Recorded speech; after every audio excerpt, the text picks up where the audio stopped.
Ao falarmos da história da igreja, esta história não estará completamente contada se for esquecido, negligenciado o capítulo que se refere à Igreja do Oriente.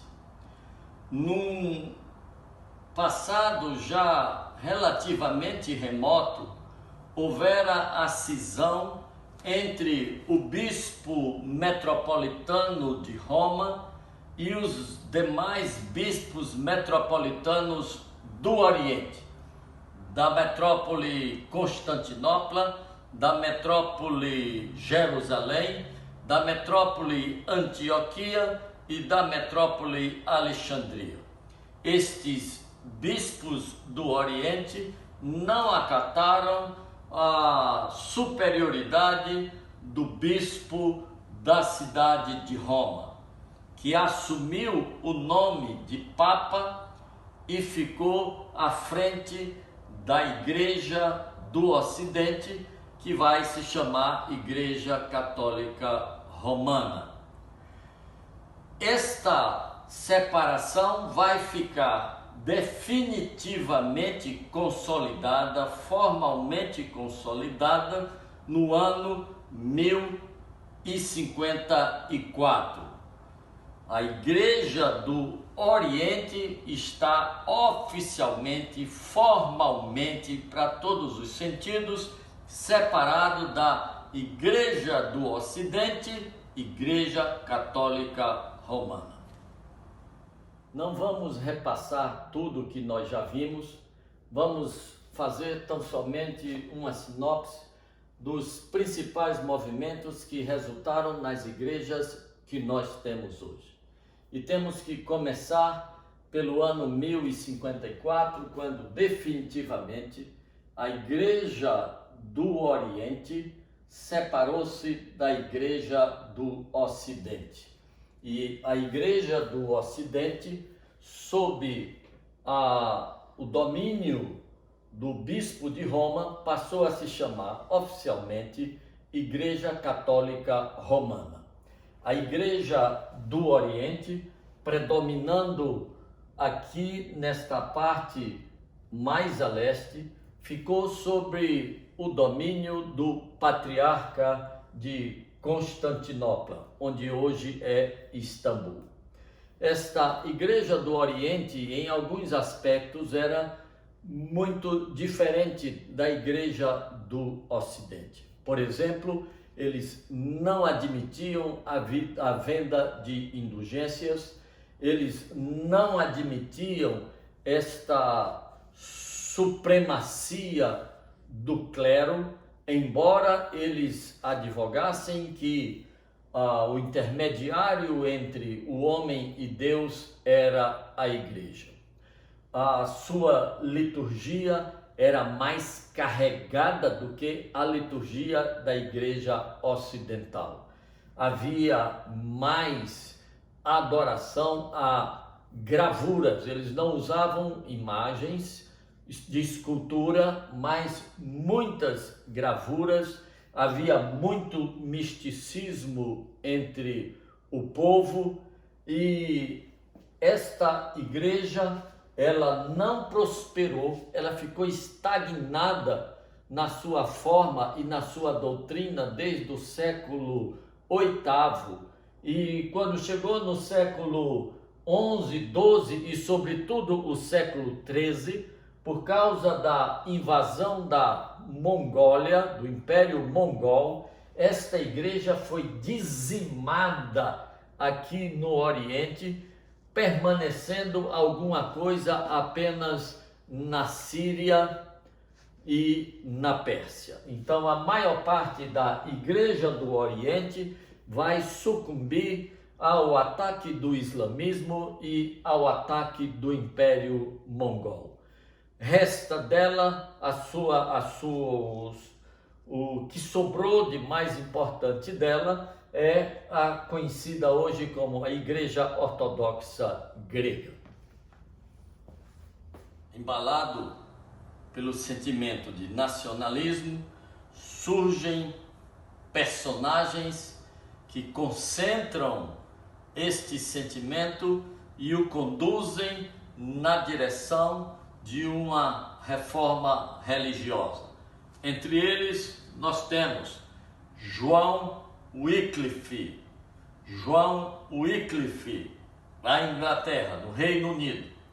Estamos agora no século XIV. Os ventos de liberdade da dominação papal estão por toda parte.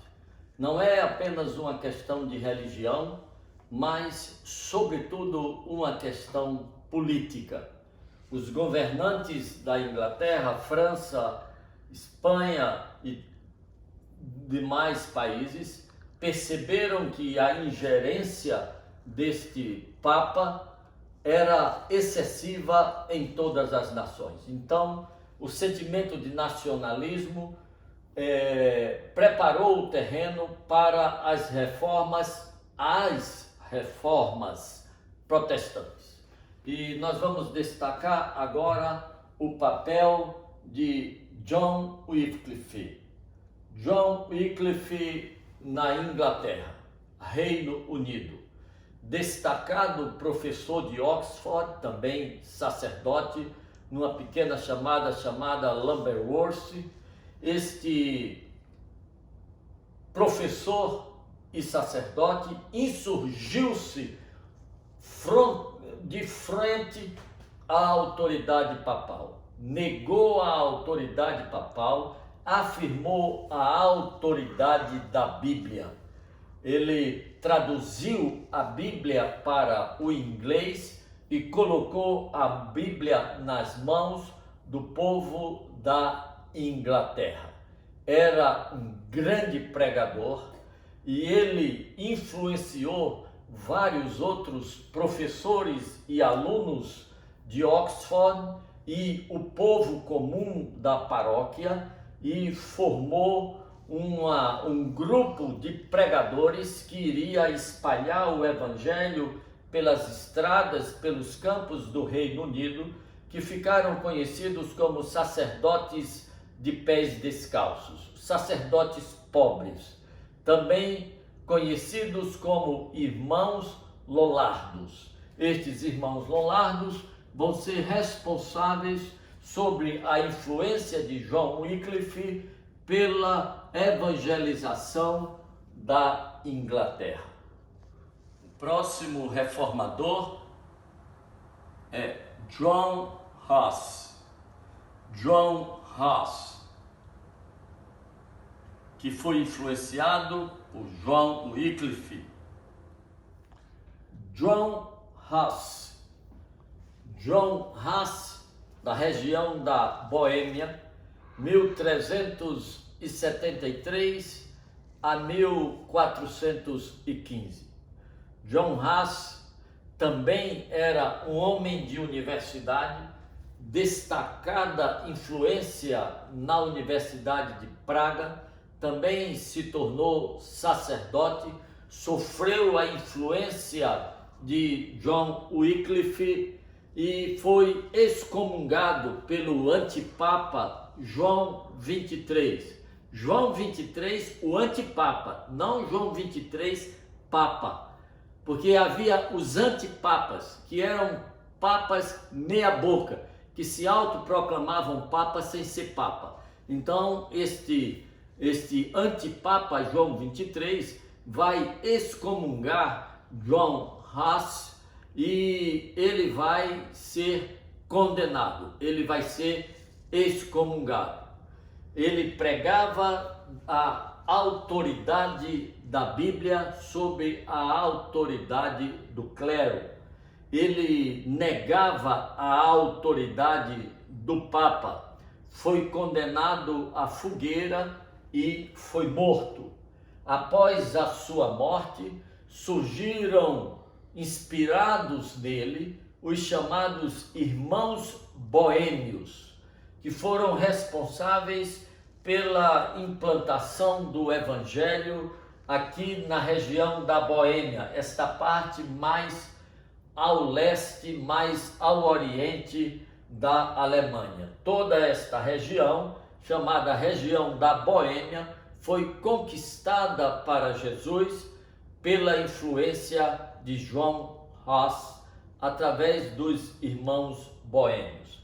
Também a parte mais leste da Alemanha foi influenciada pela obra de João Hus. A sua morte causou revolta entre os seus patrícios, entre os seus conterrâneos, porque ele era um destacado filho da Boêmia. O próximo reformador a ser considerado, sem dúvida, um dos mais importantes nomes da história da Reforma Protestante, Martinho Lutero. Século XV, começo do século XVI. A Renascença está às portas. O grito de liberdade dos povos não pode mais ser contido. Nesse contexto surge Martinho Lutero. Nascido na Saxônia, Martinho Lutero tem uma carreira universitária meteórica na Universidade de Erfurt, cursa Direito, cursa Filosofia e depois se torna monge agostinho. Ele entra para um convento. Lutero vivia assombrado com a culpa, até que em 1513 ele é liberto pela palavra de Deus com o versículo: o justo viverá da fé. Então ele assume a salvação pela fé como a sua bandeira de luta, e com ela ele enfrenta o papado, com ele enfrenta as indulgências, com ele enfrenta o Império Romano, com ele enfrenta todas as perseguições. Nesta época, a Alemanha estava dividida em regiões sob o domínio de Carlos V, e as decisões eram tomadas por um concílio dos representantes das várias regiões, chamada de Dieta. Quando Lutero começa a pregar contra o papado, Lutero começa a pregar a autoridade, a supremacia da Bíblia, ele é excomungado no ano de 1520.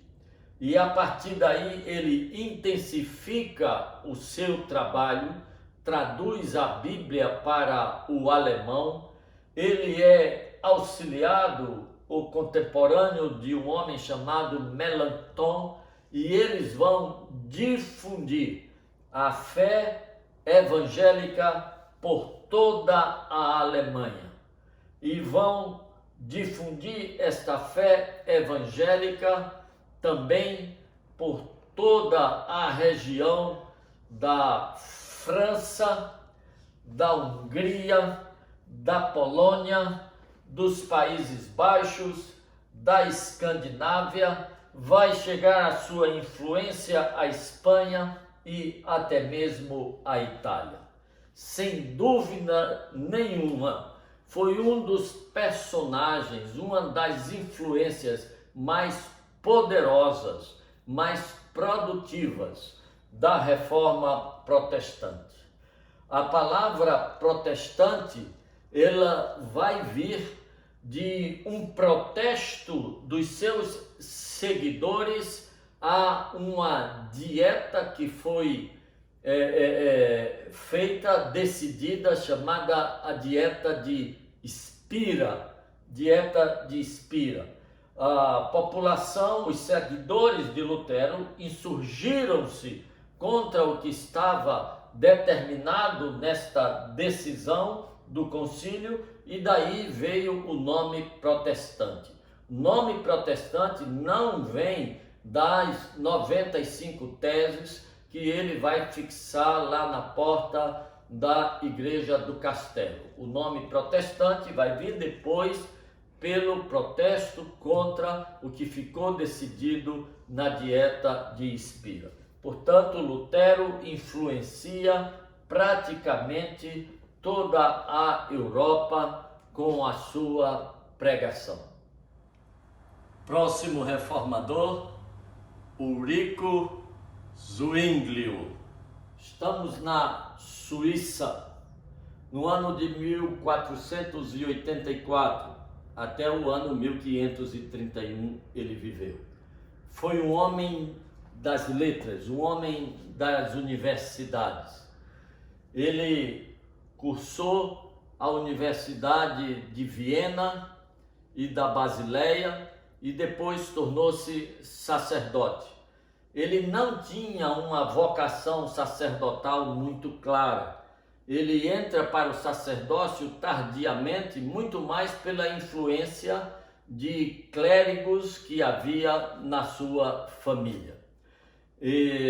Não viveu muito e a sua influência marcou sobretudo a Suíça, um cantão chamado Zurique, cantão de Zurique. Pega todo o sul da Alemanha.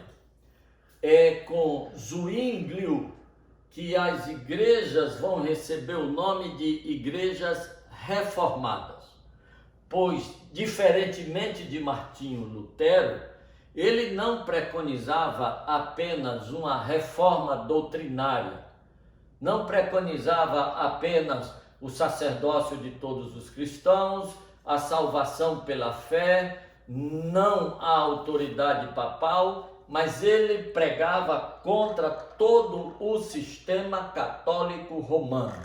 Ele pregava contra a forma de culto, aquele culto muito pomposo, aquela liturgia muito rebuscada, muito aparatosa. Ele preconizava uma igreja completamente diferente e por isso o seu movimento é chamado de igrejas reformadas.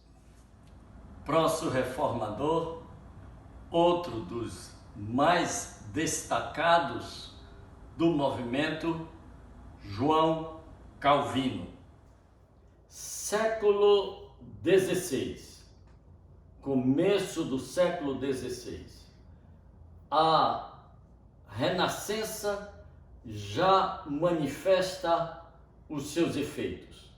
João Calvino nasce na França, numa cidade chamada Noyon, e ele vai, a partir da França, ele vai fazer um curso de direito, vai entrar num curso de direito, depois vai se dedicar à literatura clássica, que era a sua paixão. Ele vai a Genebra, na Suíça, vai conhecer um homem chamado Guilherme Farel, que vai desafiá-lo a fazer um trabalho na Suíça, que era na cidade de Genebra, mais exatamente, que era uma cidade de aproximadamente 15 mil habitantes, mas era conhecida como a prostituta da Europa, um povo muito devasso. E Farel desafia Calvino a mudar esse status quo da cidade de Genebra, ameaçando ele com o juízo divino caso ele não resolva ajudar.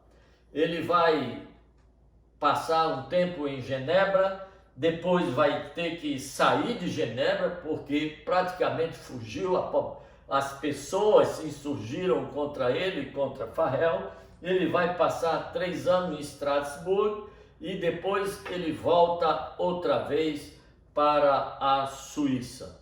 E aí ele transforma a Suíça através de uma academia, uma universidade, com cursos de teologia, formando humanistas. A ideia dele é transformar o mundo através desta academia e dos humanistas e dos profissionais que ela ia produzir. nesta época, a perseguição aos protestantes que haviam aderido à fé de Lutero por todo canto, faz com que estas pessoas busquem refúgio na Suíça. Então vai vir para a Suíça protestantes oriundos de praticamente toda a Europa, oriundos da França, oriundos da Escócia, oriundos da Espanha, dos Países Baixos, da Escandinávia, da Alemanha, da Itália, da Polônia, da Hungria. Todas essas pessoas fogem, encontram abrigo na Suíça e lá elas são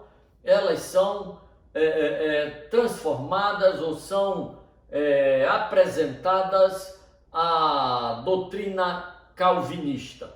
E ao voltarem para os seus países, eles vão levar esta doutrina calvinista e vão espalhar esta doutrina calvinista pela França.